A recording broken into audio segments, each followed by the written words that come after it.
Բարև ձեզ սիրելի հայրենակիցներ, ես ուզում եմ հիմա խոսել,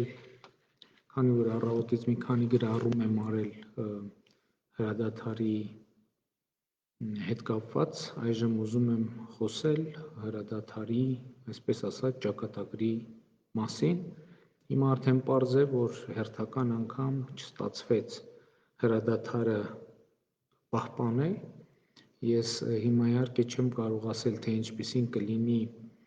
ԵԱԿ Մինսկի խմբի համանախագահող երկրների և նախագահների արձագանքը դրան, բայց պետք է իմանաք, որ հայկական կողմը ամեն ինչ արել է, որպեսզի հրադադարը պահպանվի և ըստ էության Պաշտպանության բանակը Լեռնային Ղարաբաղի առավոտից շատ զսպված է եղել, բայց այնուամենայնիվ օրվա երկրորդ կեսին ըստ էության կարող ենք արձանագրել, որ հրադադարը տեղի չի ունեցել, չհաջողվեց արդեն երրորդ անգամ պահպանել։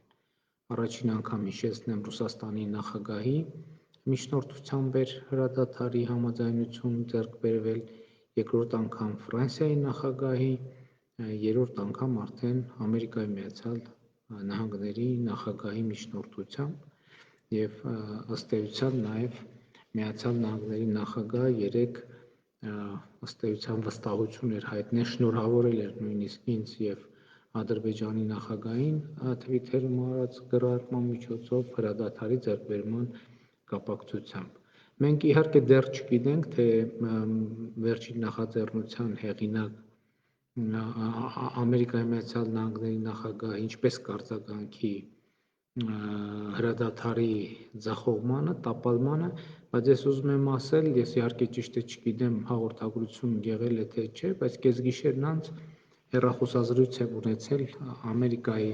Միացյալ Նահանգների պետքարտուղար Մայք Պոմպեոյի հետ և իրեն ուղիղ ասել եմ, քանի որ սա իրենց համար առաջին հրադադարն է, իսկ մեր համար արդեն երրորդը, ես կարող եմ մոտավորապես կանխատեսել, թե ինչ է տեղի ունենալու վաղը։ Ասել եմ հետևյալը, որ վաղը մեծ հավանականությամբ հրադադարը չի պահպանվի և մեծ հավանականությամբ Ադրբեջանը կասի, որ հայկական կողմն է հրադադարը խախտել և այլն և այսպես շարունակ։ Բայց հիմնական հարցը, որ ես դնում էի ԱՄՆ պետքարտուղարի առաջ, հետևյալն էր. եթե հրադադարը տեղի չունենա, ինչպես ենք պարզելու, թե ով է դրա մեղավորը, և երկրորդը, ինչ հետևանքներ է ունենալու հրադադարի խախտումը այն խախտող կողմի համար։ Ես իհարկե հիմա կոռեկտ չեմ համարում ասել, թե ինչ է պատասխանել ԱՄՆ պետքարտուղարը իմ այդ հարցերին, ես հույս ունեմ, որ այս հարցերի պատասխանները այսօր արդեն, քանի որ Միացյալ Նահանգներում լուսանում է, արդեն լուսացել է, արդեն գործնականում աշխատանքային օրը ամբողջությամբ մտել է ուժի մեջ, ես հույս ունեմ Միացյալ Նահանգները և նախագահ Տրամպը կպատասխանեն կամ Միացյալ Նահանգների պարտադիր պաշտոնական ներկայացուցիչը կպատասխանի հարցին. արդյոք իրենք պարզեցին, թե ով է խախտել, ում գործողությունների արդյունքում է խախտվել հրադադարը և եթե պարզեցին, ինչ հետևանքներ է դա ունենալու հրադադարը խախտած կողմի համար։ Ես սա կարծում եմ շատ կարևոր է։ Կարևոր է նաև հասկանալու համար, թե հիմա այսօր մենք ինչ և ինչպիսի աշխարհում ենք ապրում։ Հիմա եկեք մտածենք հետևյալը. պատկերացնում եք մի իրավիճակ, երբ Ռուսաստանի Դաշնության, Ամերիկայի Միացյալ Նահանգների, Ֆրանսիայի նախագահների ջանքերը հրադադար հաստատելու, առայժմ միայն հրադադար հաստատելու և հարցի դիվանագիտական լուծում գտնելու անցնում են ապարդյուն։ Ընդ որում ես ուզում եմ ասել, խնդրում եմ հանկարծ որևէ մեկը չկասկածի և Ռուսաստանի Դաշնության և Ֆրանսիայի և Միացյալ Նահանգների նախագահների անկեղծությանը հրադադար հաստատելու։ Այսինքն երեք նախագահները ամենայն անկեղծությամբ եւ այն ուզում այդ հրադադարը հաստատվի ամենայն անկեղծության առանց որևէ տոկոսի, այսպես ասած, կասկածի ես սա կարող եմ ասել։ Եթե այլ բան չասենք, եթե այս թեմայով, որովհետև ես նկատեցի ինձ ասեցին, որ այս թեմայով էլ քննարկումներ կան, թե ինչքանով են անկեղծ նախագահների ջանքերը, եկեք պարզ տրամաբանությամբ գնանք այդ երկրների, այդ տերությունների ղեկավարները իրենց պատասխանատվությունն են, իրենց անունն են դնում այդ հրադադարի ջանքերի տակ։ Այսինքն ուրիշ բան, որ հաշվի չառնենք, միայն այս փաստը հասկանալի է, պարզ է հասկանալու համար, որ նախագահները իսկապես անկեղծորեն են ուզում հասնել հրադադարի։ Հիմա Միացյալ Նահանգների դեպքում այս հարցը ավելի է սրվում, որովհետև Միացյալ Նահանգներում հիմա նախընտրական արշավ է եւ ըստ էության հիմա խոսքը գնում է միջազգային իրավիճակի վրա ազդելու նախագահ Տրամպի, այսպես ասած, կարողությունների վրա, որը կարող է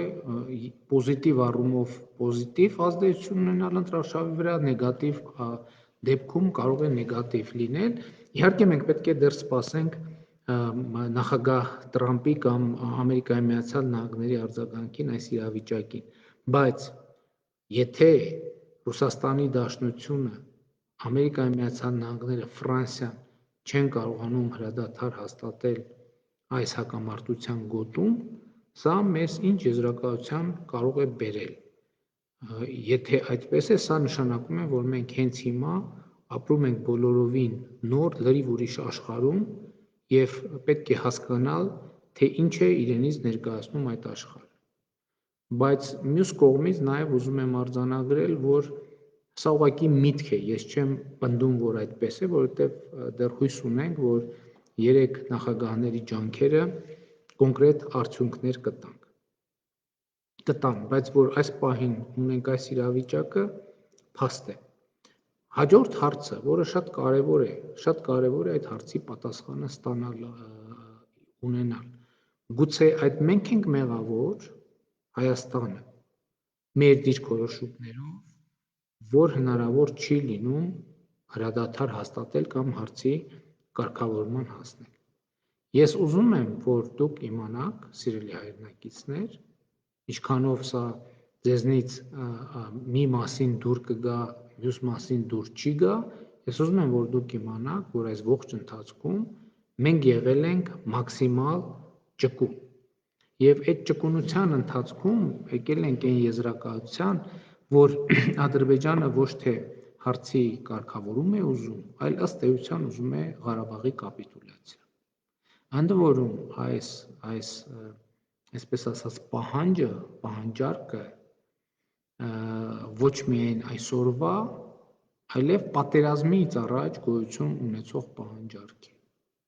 Այսինքն ես մի քանի անգամ ասել եմ, այնտեղ որտեղ մենք ճկունություն ենք ցուցաբերել, որևէ ճկունություն, տեսական կամ գործնական մակարդակի, այդ ճկունությունը ընդունելի չի եղել արդեն Ադրբեջանի համար։ Եթե մենք որևէ բանի համաձայնվել ենք, դա արդեն ընդունելի չի եղել Ադրբեջանի համար, որովհետև նրանք ցանկացել են ավելին։ Քաջալերված լինելով Թուրքիայի կողմից, թե չքաջալերված լինելով, այս պահին բոլորովին էական չէ։ Եվ այսպիսով մեր արձանագրումն այն է, եւ մենք դա պիտի հստակ արձանագրենք, որ Ադրբեջանը հիմա առավել եւս ոչ թե Ղարաբաղի հարցի կարգավորում է ուզում, այլ ուզում է առնվազն Ղարաբաղի կապիտուլյացիա։ Հիմա ես ուզում եմ մենք շատ հստակ պատասխանենք մի հարցի. հայ ժողովուրդը պատրաստ է արդյոք փոխզիջումների։ Ես կարծում եմ, որ այո, հայ ժողովուրդը պատրաստ է փոխզիջումների։ Ես կարող եմ ասել, որ հայ ժողովուրդը նույնիսկ մենք պատրաստ ենք նույնիսկ ցավոտ փոխզիջումների, բայց արդյոք հայ ժողովուրդը պատրաստ է կապիտուլյացիայի։ Ես կարծում եմ, որ հայ ժողովուրդը ոչ մի պարագայում պատրաստ չէ կապիտուլյացիայի եւ հայ ժողովուրդը պետք է, ինչքան էլ սա անհնար է թվում մեր սահմանափակ ռեսուրսների տրամաբանության մեջ, հայ ժողովուրդը պետք է ռեսուրսներ գտնի դիմակայելու եւ իր իրավունքները պաշտպանելու, ընդ որում իր իրավունքները պաշտպանելու, այո, մենք հիմա հաշվի առնելով նաև մեզնից ակնկալվող միջազգային ճկունությունը, մենք պետք է այնուամենայնիվ ուժ ունենանք, այսպես ասած, գործել մեր շահերի եզրագծին, մեր շահերի կարմիր գծերին մոտիկ, բայց մյուս կողմից անհնար է պատկերացնել, որ հայ ժողովուրդը գնա կապիտուլյացիա եւ հետեւաբար մենք պետք է գտնենք ռեսուրսներ, որպեսզի կարողանանք մեր շահերը պաշտպանել։ Եվ ընդ որում մենք պետք է գտնենք ռեսուրսներ, որպեսզի կարողանանք իրավիճակը դարձնել այնպիսին, որ Ադրբեջանի պահանջը այլևս լինի ոչ թե Ղարաբաղի կապիտուլյացիան, այլ լինի փոխզիջում։ Այսինքն Ադրբեջանի համար ընդունելի լինի փոխզիջումային տարբերակ։ Եվ սա է ամենակարևոր խնդրեմը, որ մինչև հիմա թույլ չի տվել լուծել Ղարաբաղի հարցը, որովհետև Ադրբեջանը պատրաստ չի եղել եւ հիմա առավել եւս պատրաստ չէ, ինչու առավել եւս, որովհետև այդ ռազմական այդ ֆոնին պատրաստ չէ փոխզիջման եւ մենք պետք է ռեսուրսներ գտնենք իրավիճակի վրա ազդելու այնպես եւ նույն ժամանակ լինելով շատ ճկուն եւ ելի եմ ասում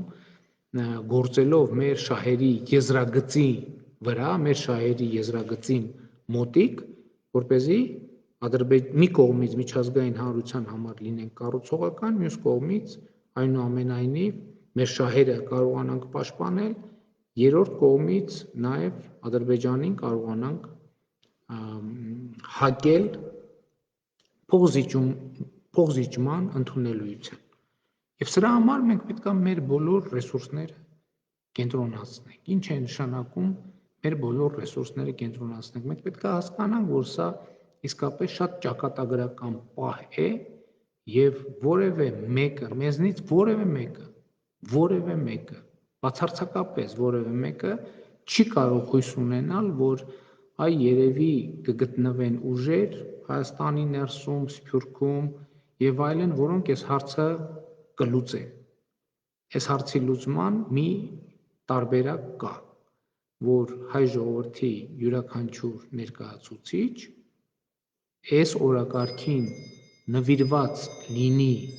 նույնպես եւ նույնչափ, ինչքան որ նվիրված կանգնած են այն զինվորները, որոնք իրենց դիրքը թեկուզ կյանքի գնով չեն լքում։ Մենք պետք է այսօր շատ է խոսվում առաջնագծում տեղի ունեցողի մասին, մենք պետք է արձանագրենք, որ մենք առյուծի նման տղերք ունենք, առյուծի նման, որոնք բառիս բուն իմաստով առյուծի նման կռվում են։ Եվ մենք նրանց պետք է պատշաճ գնատանքի արժանացնենք։ Բայց մենք պետք է իմանանք նաև, որ ընդ որում սա նորություն չի, ես համացանցում տեսա Վազգեն Սարգսյանի ելույթը 90-ականներին, երբ որ նա խոսում էր մարտի դաշտից փախածների մասին։ Այսօր էլ մենք ունենք այդպիսի երևույթ եւ կա, իհարկե պատերազմում փլավ չեն բաժանում։ Իհարկե պատերազմը որոշակի իր հետ բերում է նաև քաոսային իրավիճակներ, բերում է խառնաշփոթ եւ այլն եւ այդպես շարունակ։ Մեր հանրության մեջ պետքա լինի այդ տրամադրությունը, որ որևէ պատճառաբանությամբ մարտի դաշտից փախածը պետքա արժանանա հանրային ամենասուր պարսավանքի, որևէ պատճառ կարող են բերել, որևէ պատճառ։ Բայց եթե մենք այս օրակարգի առաջ ենք կանգնած, պետք է մենք այս հարցի շուրջ համազգային կոնսենսուս ունենանք։ Բոլոր այն մարդիկ, ովքեր որևէ պատճառով լքել են իրենց վստահված պոստը, տեղը, դիրքը, այդ մարդիկ պիտի իմանան, որ իրենք արժանանալու են հանրային պարսավանքի եւ որևէ պատճառաբանություն դրա համար չի ընդունվելու։ Եվ ելի եմ ասում, մենք բոլորս պետք է պատրաստ լինենք կանգնել, ինչը չի նշանակում, որ մենք չպետք է պատրաստ լինենք փոխզիջման։ Ընդհակառակը, որպեսզի այսօր մենք փոխզիջումային լուծման հասնելու հնարավորություն ունենանք, մենք պետք է կանգնենք, որովհետև ասում եմ Ադրբեջանը ուզում է համաձայնել միայն Ղարաբաղի կապիտուլյացիային բառից բուն իմաստով եւ հայտարարում է, որ այս ճանապարհին գնալու է մինչեւ վերջ։ Հստակ է հայտարարում, որպեսզի մենք հնարավոր դարձնենք փոխզիջումը, որպեսզի հնարավոր դարձնենք կառուցողական խոսակցությունը, մենք պետք է կանգնենք։ Շատ դժվար է, շատ ծանր է։ Սրա համար ելի եմ ասում, մեզնից յուրաքանչյուրը պետք է իմանա, որ չկա ուրիշ մեկը, որ գնալու է այդ հարցը լուծի։ Ամեն մեկս, եթե մենք ազգովի Հայաստանում, Սփյուռքում, ամենուր կին տղամարդ կանգնեցինք, մենք Ադրբեջանի հետ կարողանանք կառուցողական երկխոսություն ծավալել։ Չկանգնեցինք, ուրեմն փախնելու տեղ էլ չի լինելու։ Սա է ամենակարևորը, որովհետև ասում եմ մենք ըստ էության մեր շահերի եզրագծին ենք գտնվում։ Ու կամ ասենք ենթադրենք դուք պատկերացնում եք ինչա տեղի ունենում, ազգային անվտանգության ծառայությունը հաղորդագրություն տարածել է, հույս ունեմ դուք կարդացել եք, որ բժիշկը եւ քաղաքացին իրար հետ համաձայնության են գալիս, որպեսզի գրեն, որ կորոնավիրուսով հիվանդ է կամ չգիտեմ ինչով հիվանդ է, որպեսզի զորահավաքից խուսափի որևէ մեկը։ Հասկանում եք, միջև մեր հանրության մեջ այս դեպքի շուրջ չի ձևավորվել հստակ անառարկելի, դատապարտելի, որ այդ մարդը հետո ամաչի ուղղակի փողոց դուրս գա։ Այստեղ է խնդիրների խնդրեմը։ Իհարկե կարող են պատճառաբանություն բերել։ Այ հիմա մեկը էկրանին նստած ինձ օրինակ կարող ասի, ինչ կաբինետում նստել ես, դու գնա առաջնագիծ։ Այլի գնամ առաջնագիծ։ Ինչ որ մեկը այստեղ պետքա նստի։ Եթե պահանջնենա, որ ես այդտեղից գնամ, եթե իմանամ, որ դա է ժողովրդի ուզածը, ես դա էլ կանեմ։ Ես ասել եմ ազգային ժողովի ամբիոնից։ Ես պատրաստ եմ հանուն մեր հայրենիքի զոհվելու, բայց այստեղ պետքա լինի, կարող է ասի, որ ենթադրենք գլխավոր շտաբի պետը թող գնա կամ պաշտպանության բանակի հրամանատարը թող գնա կռվի։ Հա շատ լավ, բայց ինչ որ մեկը պետքա լինի, չէ՞ պաշտպանության բանակի հրամանատար։ Այսինքն այս միտումը ո՞նց է այսօր Հայաստանում, ես դա չեմ հասկանում։ Եթե հիմա այսօր քարտեզ նաև հրապարակվեց, ինչ որ ռազմական եւ այլ անհաջողությունների մասին խոսում ենք, այդ անհաջողությունների հիմքը պետքա փնտրենք այստեղ, որ այսօր հենց հիմա այսօրվա Հայաստանում կա բժիշկ եւ կա քաղաքացի, ովքեր իրար հետ համաձայնության են գալիս, որ կեղծ տեղեկանք տան, թե իբր կորոնավիրուս է կամ չգիտեմ ինչ, որ դուք պատկերացնում եք, այդ մի դեպքն է բացահայտվել, ինչքան դեպք կա այդպիսի։ Իսկ այսպիսի դեպքերի արդյունքում բաց է մնում մեր զինվորների թիկունքը։ Բաց է մնում մեր հատկապես այն զինվորների թիկունքը, ովքեր հերոսի նման կռվում են։ Մենք այդ մարդկանց դավաճանում ենք, այս է դավաճանությունը։ Ասում են դավաճաններ չփնտրենք, բայց այն ինչ տեղի է ունենում դավաճանությունը, որովհետև կարող է այդ մի կեղծ տեղեկանքով մարդ է, պիտի կարող է զինվորին հաց հասցներ, կարող է փամփուշտ հարցներ, կարող է մեջ կպահեր, բայց դա տեղի չի ունեցել։ Այստեղ է պետք փնտրել մեր խնդիրները։ Մենք կարողանում ենք այ արագ այս փոփոխությունը մեր մեջ անել, թե չենք կարողանում։ Եթե կարողանում ենք, մենք կգտնենք այդ ռեսուրսները։ Եթե չենք կարողանում, մենք մեզին չենք դատապարտում։ Էս է հարցը։ Մենք իհարկե կշարունակենք աշխատել, մենք իհարկե կլինենք մաքսիմալ ճկուն։ Բայց մեզ պետք է, որպեսզի մենք, ելի եմ ասում, հիմա մեր ճանապարհն ինչ է։ Որտեվ անընդհատ Ադրբեջանն է երևի զարմանում է, որ այսքան ամբողջ աշխարհից զենք ենք բերում, ամբողջ զենքը թափում ենք Արցախի գլխին, մոջահեդներով, էլ տարբեր երկրների հատուկ նշանակության ջոկատայիններով եւ այլնով, այս ո՞նց է որ մինչեւ հիմա չեն հանձնվում։ Ո՞նց է որ չեն հանձնվում։ Մենք պետք է ասենք, որ մենք չենք հանձնվելու։ Այդ պետք է ասենք, ժողովուրդ ջան, բայց դա պետք է լինի ոչ միայն Facebook-ի լայք աջակցության խոսքեր, այլ պետք է չլինի այդ երևույթը, որ Հայաստանում պետք է չլինի բժիշկ, որ պատրաստ լինի, թեկուզ իր ամենահարազատին, իր որդուն տալ տեղեկանք, որ ինքը կորոնավիրուսով հիվանդ է, եւ չպիտի լինի մարդ, որ ձեռը պարզի, որ այդ տեղեկանքը վերցնի։ Պետք է այդ մարդ այդ իրավիճակը պետք է մարդու համար ավելի ծանր լինի, քան զոհվելը, քան հայրենիքի համար զոհվելը։ Այստեղ է խնդրեմը։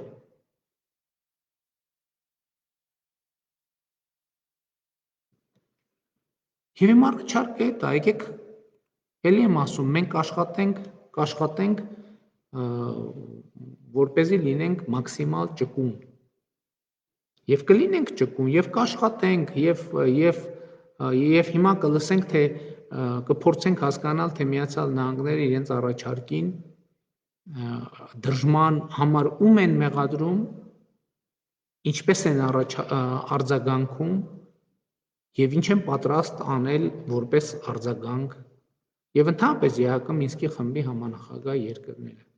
Բայց էլի ես իմ աչքի առաջ գալիս են պատկերներ։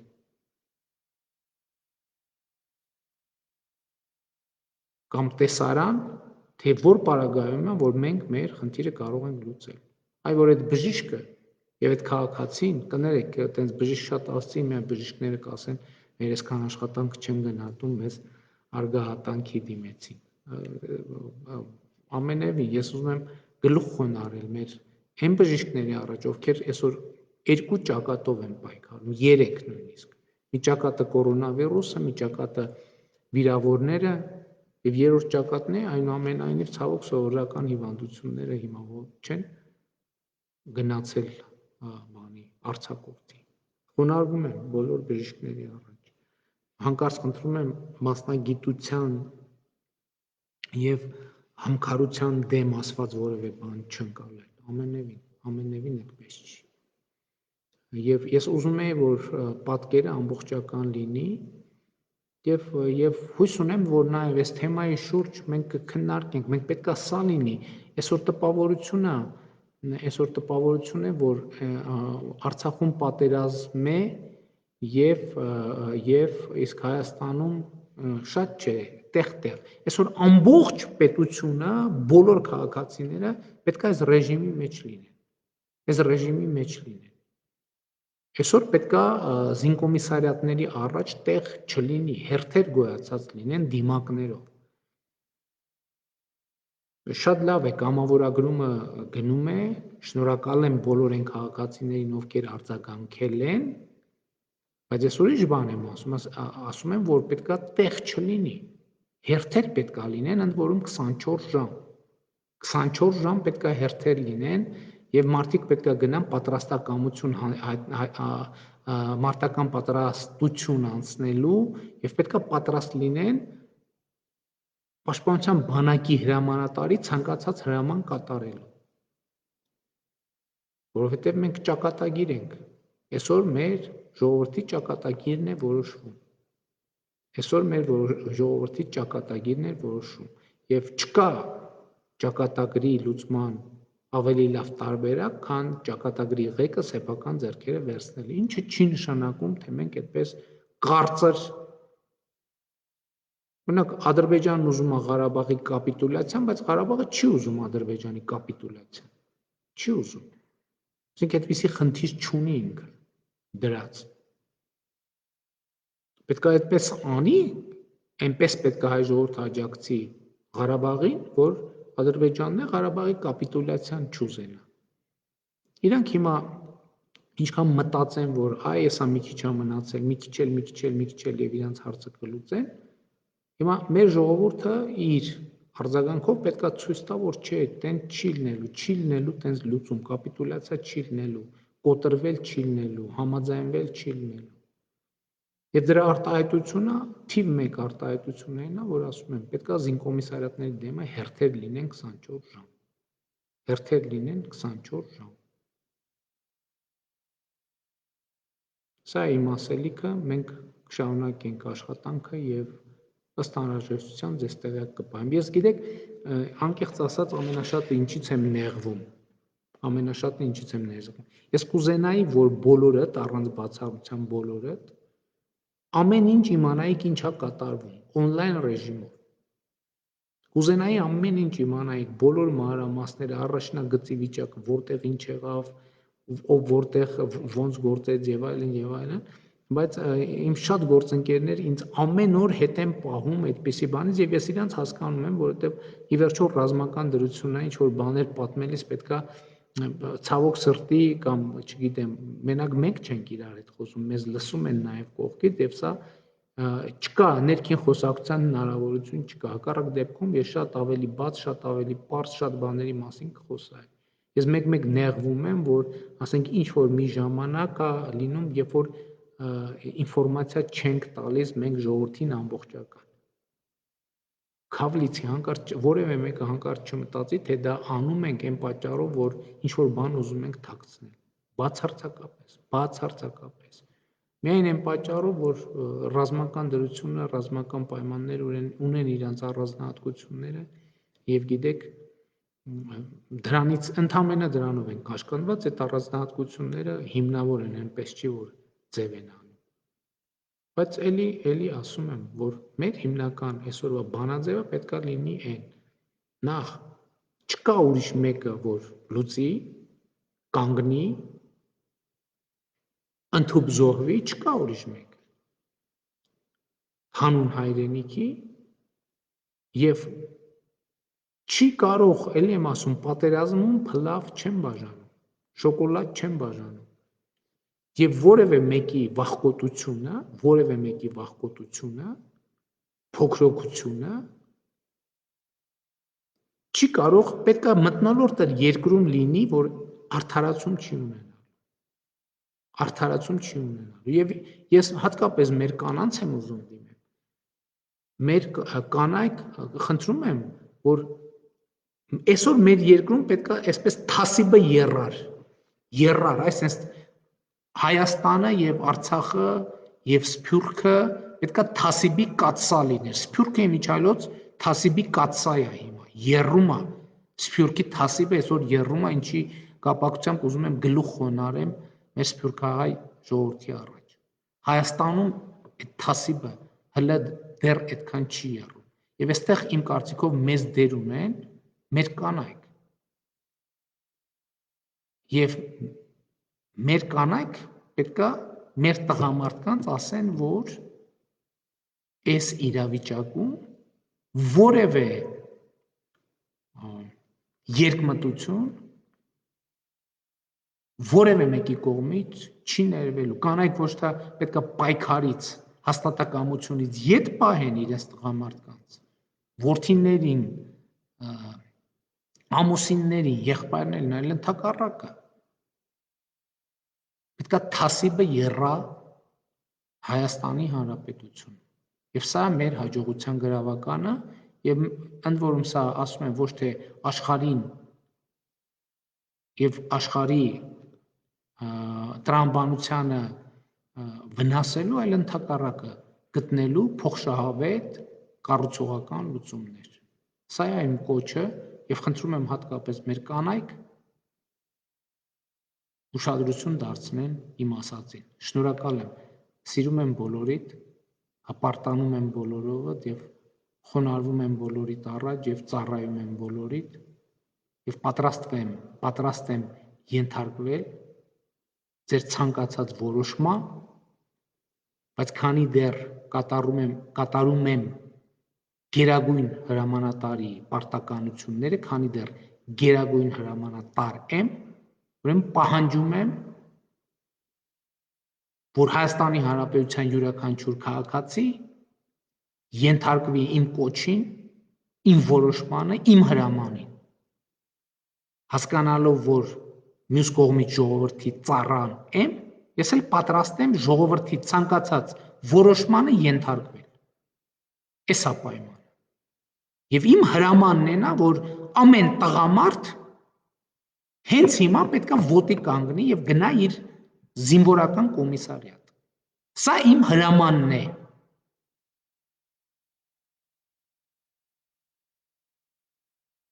Եվ կանանց էլ խնդրում եմ քաջալերել, են կանայք, որ ովքեր իրենց մեծ ուժ են գտնում կանգնելու հանուն հայրենիք, իրանք է թող գնան։ Թող իրենք է ջոկատներ կազմեն։ Սա հազարամյա կռիվ է։ Այսքանը, շնորհակալ եմ։